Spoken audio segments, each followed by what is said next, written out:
The 2024 NFL trade deadline is in the books, and the Kansas City Chiefs did not make a trade on trade deadline day, but they were very active prior to the trade deadline. We will share our instant reaction to the trade deadline, share our thoughts, recap all the big moves and where the Chiefs go from here coming up on today's show. Tyler Jones here with you. Thanks for joining us. Now, I'll say this before we go too far into today's show, before you freak out, if you were hoping for a trade from the Kansas City Chiefs today, I think it is worth noting that the trade deadline was later this year, and the Chiefs, they found the moves they wanted, and they didn't wait around.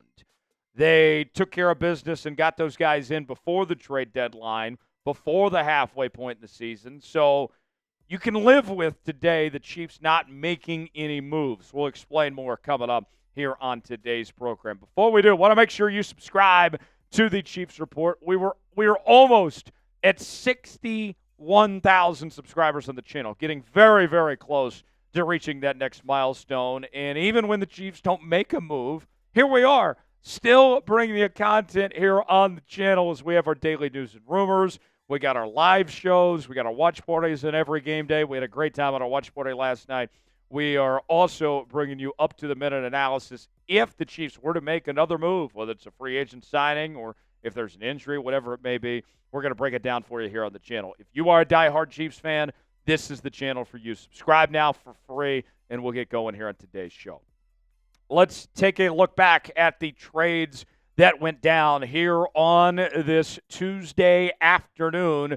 Things started off bright and early this morning as the Browns moved on from Zadarius Smith, sent him packing to the Detroit Lions. The Lions needed some help after losing Aiden Hutchinson for the season. The Browns, of course, this team is just a dumpster fire. They needed to move on from some big contracts, try to get some draft capital, and they do so. Obviously, they had the Amari Cooper trade a couple of weeks ago. Now they move on from Zadarius Smith as well. Meanwhile, the Bengals, they got some help with the running back position, adding Khalil Herbert. Not a bad running back by any means. I loved Khalil Herbert when he was just down the road at KU playing for the Jayhawks, went on to Virginia Tech. He's bounced around in the National Football League. He's a pretty decent pass-catching back as well. Pretty good pickup for the Bengals. And then the Cowboys. The Cowboys, not known for making too many moves. Jerry Jones and company have not been aggressive as of late, and they decided to get some receiver help for Dak Prescott and company, bringing in Jonathan Mingo, giving up a fourth-round pick. They also picked up a seventh-round pick in exchange to make the deal done. The Commanders, arguably the big winners of trade deadline day, as they acquire Marshawn Lattimore from the New Orleans Saints. And according to the Athletics' Diana Rossini, he was the one player that the Chiefs had their eyes on today of making a move, but the Chiefs were limited when it came to salary cap space. The Commanders had a lot more salary cap space to their disposal compared to Kansas City to make this move. Dan Quinn and company, they've been a big surprise, probably the biggest surprise of any team in the NFL this year. They gave up 3 picks to make it happen, though, a third, a fourth, and a sixth. They also picked up a fifth to get that deal done.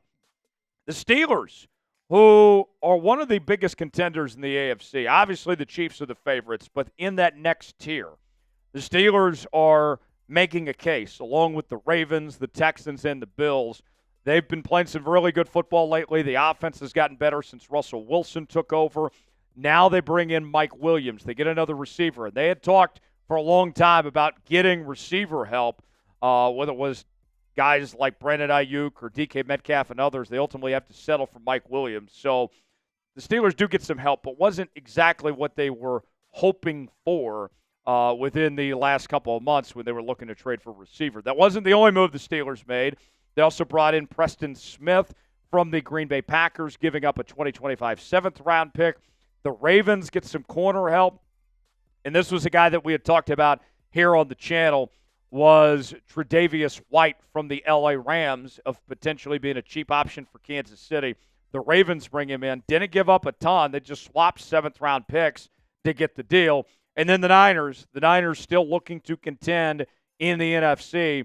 We've seen Kyle Shanahan and John Lynch and company be aggressive when it comes to these moves over the years at the trade deadline, and they make another move going with Khalil Davis, and the Texans pick up a 7th-round pick to make that happen. So no deals for the Chiefs today, but they still made some big-time moves, adding in DeAndre Hopkins as well as Josh Uche. We'll talk about those trades coming up in just a moment. But what I hear from you guys, should the Chiefs have made a trade? Did they make a mistake not doing a deal? Weigh in the comment section. Let us know. Type Y for yes, in for no, if the Chiefs should have made a trade today or not. Today's show is sponsored by Game Time. Game Time is the place to go for the best seats, the lowest prices guaranteed. Whether you're looking for tickets to sporting events, concerts, theater productions, comedy shows, and more, Game Time has got you covered, including to see your Kansas City Chiefs. Maybe you want to go to a Chiefs home game, or maybe you want to go to an event somewhere in Kansas City. You can do so with Game Time. You choose the event you want to go to. They got the prices listed. You choose your seat with their seat views. Get the visual, the 3D effects, see if you like that seat or not. And then you're checking out on Game Time with Apple Pay, Google Pay, Venmo, all major credit card providers. And Game Time's got a great deal they're offering our Chiefs Report viewers, folks. They will give you $20 off your first purchase when you use the promo code ChatSports at checkout. Terms apply. First purchase only. Check it out today. Promo code ChatSports. Download Game Time today. The link is in the comments and description of today's video. Game Time, proud partner of the Chiefs Report. All right, shifting gears now. Let's talk about the Chiefs and their perspective. And for me, I'm not overly concerned about the Chiefs not making any moves for a couple reasons. For one, despite them not really playing that great to start the season, they're still 8-0. They're still undefeated. They're without question the best team in the National Football League at this point in the year. And they did what they needed to early on in this process. They didn't wait for the trade deadline to make the moves they made. DeAndre Hopkins giving up a conditional 4th-round pick, could turn into a 3rd-round pick, I thought was a brilliant trade from Kansas City, and it's already paying off. He had a huge game last night with 2 touchdown scores, 8 catches, over 80 yards. Going to be a big impact player in this Chiefs offense. And you think about this offense, too. I think their best football's in front of them, folks, because you get DeAndre Hopkins more acclimated to this scheme, and then you get Isaiah Pacheco back here sooner than later. You'll have Hollywood Brown back for the postseason. Juju Smith-Schuster's going to be coming back as well.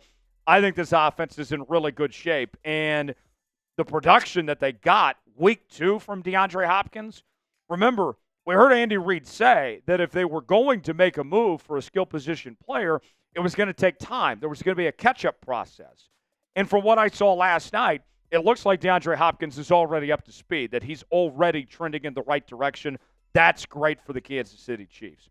Meanwhile, the other trade that occurred a couple days later, you bring in Joshua Uche from the New England Patriots. And as great as the Chiefs have been when it comes to their defense, the big issue when it comes to this defense, more than anything else right now, has been the lack of pass rush. And it was better last night, but there's still a ways to go. And Uche is somebody that just a couple of years ago had 11-plus sacks.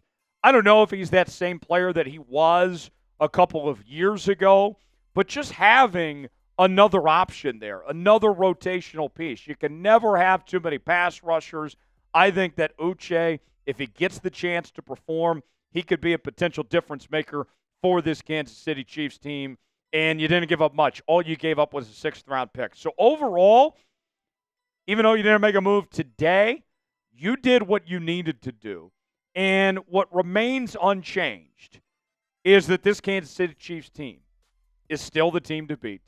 They got better with the trades they made, and now you charge on from here. And there's every reason to think that this team's going to win 14-plus games, be the number 1 seed, have home field advantage, and be on track to get back to the Super Bowl again. Everything is still in front of this Kansas City Chiefs team. Even though they didn't make a move today, this trade deadline process was a success for Brett Veach and Andy Reid. They did a great job. How would you predict the Chiefs' final record for the rest of the year? How do you think things are going to play out? I think they get to 15 wins. I think They get to at least 14. I think they can get to 15. I'll go 15-2. Give me your prediction. Let me know. Subscribe now to the Chiefs Report for continuing Chiefs coverage all season long right here on the channel. I'm Tyler Jones. Thanks for joining us. We'll see you next time.